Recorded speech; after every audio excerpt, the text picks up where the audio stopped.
নমস্কার। তিন দিদির হেসেলের সব বন্ধুদের জানাই শুভ নববর্ষের অনেক অনেক শুভেচ্ছা এবং ভালোবাসা। সেই সঙ্গে এটাও জানাই আজকে কিন্তু আমাদের এই তিন দিদির হেসেল এই ইউটিউব চ্যানেলের 1 বছর পূর্ণ হলো। গত বছর এই নববর্ষের দিন থেকেই কিন্তু আমরা আমাদের যাত্রা শুরু করেছিলাম। এই 1 বছরে যারা আমাদের পাশে থেকেছেন তাদের সবাইকে জানাই আমাদের আন্তরিক ধন্যবাদ ও কৃতজ্ঞতা। আজকে যেহেতু নববর্ষ, কাজেই আজকে আমরা একেবারে একটা নিপাট বাঙালি খাবারেরই রেসিপি আপনাদের জন্য নিয়ে এসেছি। আজ আমরা বানাবো পটলের দোরমা চিংড়ি মাছ দিয়ে। তাহলে চলুন শুরু করা যাক। পটলের দোরমা বানানোর জন্য আমরা এখানে 8টা পটল নিয়েছি। দোরমা বানাতে গেলে আপনারা একটু এরকম বড় সাইজের একটু মোটা ধরনের পটল নেবেন, তাহলে দোরমাটা ভালো হবে। আমরা প্রথমে পটলের গাটা চেঁচে নিয়েছি, তারপরে কিন্তু একটা চামচের পেছনটা দিয়ে এইভাবে পটলের ভেতরের বীজগুলো বের করে পটলের খোলটা তৈরি করে নিয়েছি। আমরা প্রথমে পটলগুলো ভালোভাবে ভেজে নেব, তারপরে এই দোরমার পুরটা তৈরি করব। আমরা গ্যাস জেলে গ্যাসে কড়াই বসিয়ে দিয়েছি। কড়াইতে দিয়ে দিয়েছি পরিমাণ মতো সর্ষের তেল। আমরা প্রথমে এই তেলে পটলের খোলগুলো ভালোভাবে ভেজে নেব।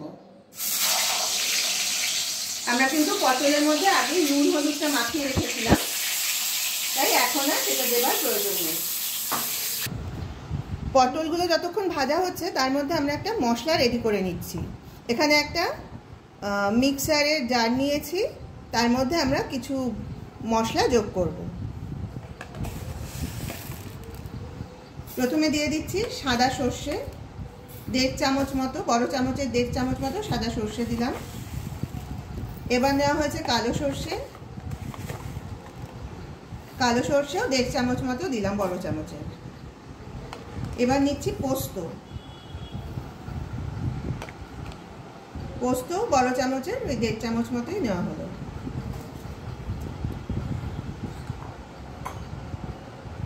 এবার দিয়ে দিচ্ছি কুড়িয়ে রাখা নারকেল,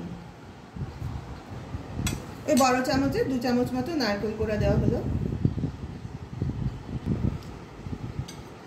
এবার দিয়ে দিচ্ছি ঝালের জন্য কাঁচা লঙ্কা,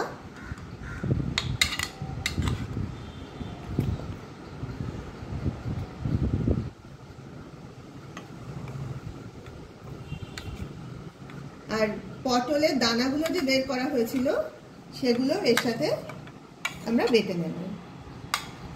লঙ্কাটা আপনারা আপনাদের স্বাদ অনুযায়ী দেবেন, যে যেমন ঝাল খেতে পছন্দ করেন সেই অনুযায়ী লঙ্কাটা দিয়ে নেবেন।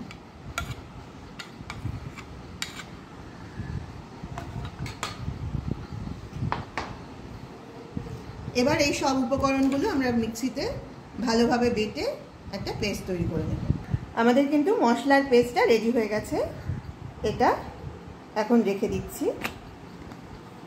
প্রথম যে 4টে পটল ভাজতে দিয়েছিলাম সেগুলো ভাজা হয়ে গেছে, সেগুলো এখন বাটিতে তুলে নিচ্ছি। তারপরে বাকি 4টে পটলও একইভাবে ভেজে নেব। আমরা সব পটলগুলো ভেজে নিয়েছি, ভেজে বাটিতে তুলে রেখেছি। এবার নিয়ে নিয়েছি এই ছোট বাটির 1 বাটি চিংড়ি মাছ। চিংড়ি মাছগুলো আমরা আগেই ভালো করে বেছে পরিষ্কার করে ধুয়ে নুন হলুদ মাখিয়ে রেখেছি। প্রথমে মাছগুলো এই কড়াইয়ের তেলের মধ্যে দিয়ে ভেজে নেব।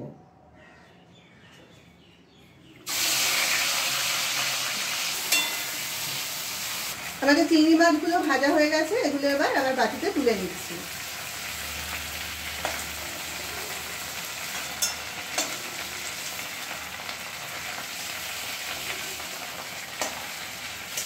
এবার আমরা কড়াইয়ের তেলের মধ্যে আগে বেটে রাখা মশলাটা দিয়ে দিচ্ছি।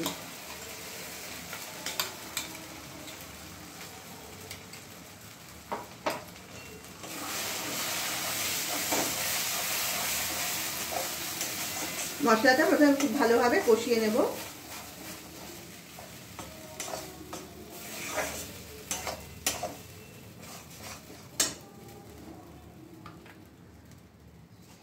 দিয়ে দেব স্বাদ অনুযায়ী নুন, এই ছোট চামচের 1 চামচ মতো নুন দিলাম। এবার দিয়ে দেব সামান্য হলুদের গুঁড়ো।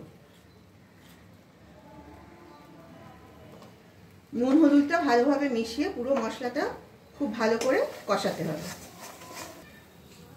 এবার চিংড়ি মাছটা দিয়ে দিলাম।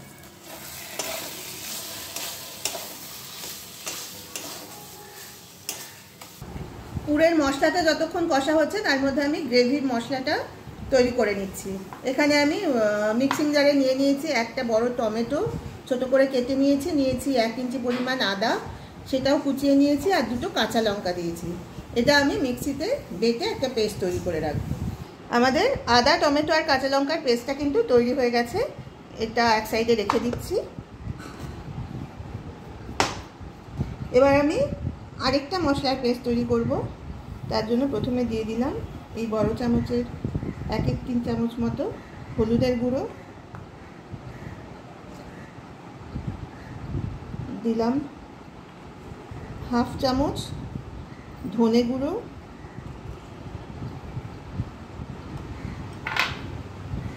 দিয়ে দিচ্ছি 1/2 চামচ পরিমাণ জিরে গুঁড়ো, এবার দিচ্ছি বড় চামচের 1/2 চামচের একটু বেশি পরিমাণ লঙ্কার গুঁড়ো, লঙ্কা বাটা। আমরা তো লঙ্কার গুঁড়ো ব্যবহার করি না, আমরা বাড়িতে লঙ্কাটা বেটে নিই। সেই লঙ্কা বাটা দিলাম এখানে। এবার এর মধ্যে সামান্য জল দিয়ে আমি এই মশলাগুলো ভালোভাবে গুলে নেব।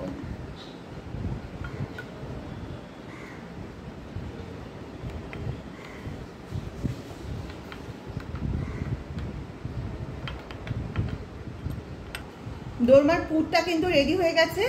এটা আমরা কিছুটা সময় ফ্যানের হাওয়ার নিচে রেখে দিয়েছিলাম, তাতে মোটামুটি ঠান্ডাও হয়ে গেছে। এবার আমরা এই পটলের খোলগুলোর মধ্যে এই পুরটা ভরে নেব।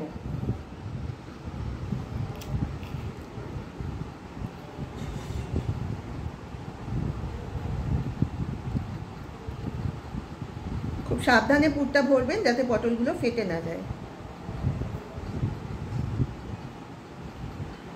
আমার কিন্তু সবকটা পটলের ভেতরে পুরটা ভরা হয়ে গেছে, দেখুন এইভাবে ভরে নিয়েছি। পটলের মুখটা কিন্তু কিছু দিয়ে লাগানোর কোনো প্রয়োজন নেই। আমরা গ্যাসে আবার কড়াই বসিয়ে পরিমাণ মতো সর্ষের তেল দিয়ে দিচ্ছি। সর্ষের তেলটা দেওয়া হয়ে গেছে, তেলটা অলরেডি গরমও হয়ে গেছে। এবার ফোড়নে দিয়ে দিলাম 1/2 চামচ গোটা জিরে আর 2টো তেজপাতা ছিঁড়ে দিয়ে দিচ্ছি। ফোড়নটা একটু নাড়াচাড়া করে আগে থেকে রেডি করে রাখা মশলাগুলো কড়াইতে দিয়ে দেব।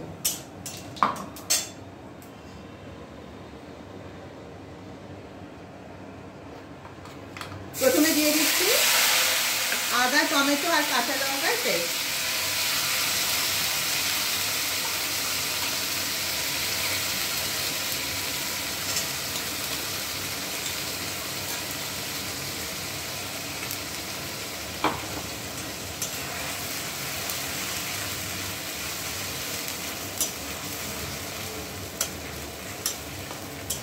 মশলাটা ভালোভাবে নেড়ে নেব।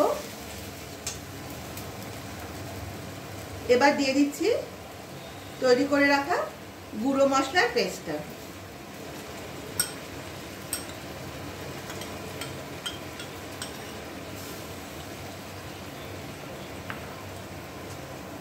তাহলে সব মশলা দেওয়া হয়ে গেল। এবার আবার মশলাটা ভালোভাবে কষিয়ে নেব, আর এই সময় দিয়ে দেব স্বাদ অনুযায়ী নুন।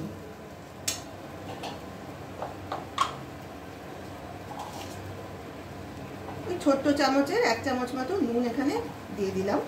নুনটা আপনারা আপনাদের স্বাদ অনুযায়ী দেবেন, আর পরেও একবার টেস্ট করে দেখে নেবেন, যদি নুন কম থাকে তাহলে একটু নুন দিয়ে দেবেন।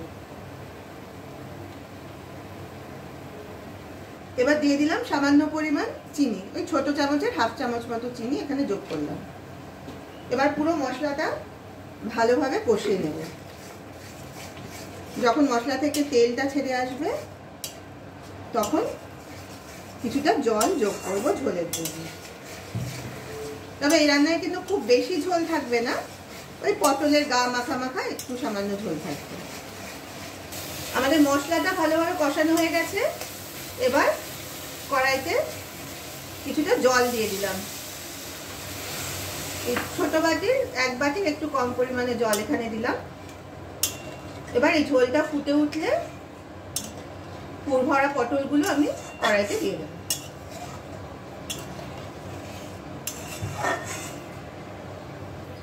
ঝোলটা কিন্তু ভালোভাবে ফুটে গেছে। এবার পটলগুলো, পুর ভরে রাখা পটলগুলো কড়াইতে দিয়ে দিচ্ছি।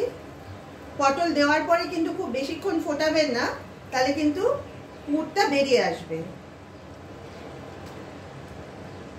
পটলগুলো দিয়ে এই 1 থেকে 2 মিনিট মতো ফুটিয়ে নিয়ে কিন্তু গ্যাসের ফ্লেমটা অফ করে দিতে হবে।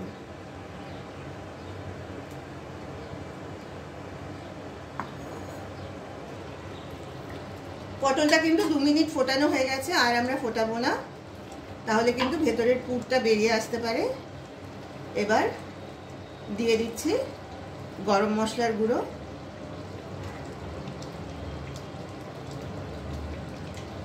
এবার গ্যাসের ফ্লেমটা অফ করে দেব।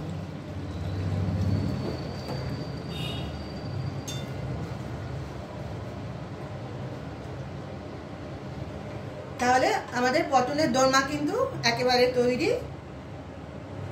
এখন একটা বাটিতে ঢেলে এটা সার্ভ করে দিলেই হবে। গরম গরম ভাতের সাথে কিন্তু দারুণ জমে যাবে এই পটলের দোরমা। আশা করি আপনারা আমাদের পুরো ভিডিওটা দেখেছেন। আমরা কিভাবে আজকে এই পটলের দোরমা বানালাম সেটা নিশ্চয়ই আপনারা সবাই ভালোভাবে দেখে নিয়েছেন, এবং আশা করব আপনারা সকলেই অন্তত একবার হলেও এইভাবে নিজেরা বানিয়ে খেয়ে দেখবেন। আমি জানি আপনারা নিজেরা হয়তো সকলেই কোনোভাবে পটলের দোরমা বানান, এবং আপনারা কে কী রেসিপিতে এটা বানান সেটা যদি আমাদের সঙ্গে শেয়ার করেন, তাহলে কিন্তু আমরাও আরও নতুন নতুন পদ্ধতি শিখতে পারবো। আর ভিডিওটা ভালো লাগলে প্লিজ লাইক, কমেন্ট আর শেয়ার করে আমাদের পাশে থাকবেন। আপনারা যারা 3 দিদির হেসেল ইউটিউব চ্যানেল থেকে আমাদের এই ভিডিও দেখছেন, তাদের সবাইকে অনুরোধ করছি আপনারা প্লিজ আমাদের চ্যানেলটাকে সাবস্ক্রাইব করুন এবং পাশের বেল আইকনটাকে প্রেস করে দিন, যাতে আমরা যখনই কোনো নতুন ভিডিও এখানে আপলোড করব তার নোটিফিকেশন আপনারা পেয়ে যাবেন। আর যারা 3 দিদির হেসেল ফেসবুক পেজ থেকে এই ভিডিও দেখছেন, তাদের সবাইকে অনুরোধ করছি আপনারা প্লিজ আমাদের পেজটাকে ফলো করুন এবং অবশ্যই লাইক, কমেন্ট আর শেয়ার করে আমাদের পাশে থাকুন। আজ তাহলে এই পর্যন্তই। যাবার আগে আবার সবাইকে একবার করে নতুন বছরের শুভকামনা জানাই। সবাই খুব ভালো থাকবেন, আর আজকে দিনটা সবাই খুব ভালো করে কাটান। আবার খুব শিগগির আপনাদের সঙ্গে দেখা হবে একটা নতুন রেসিপি নিয়ে। নমস্কার।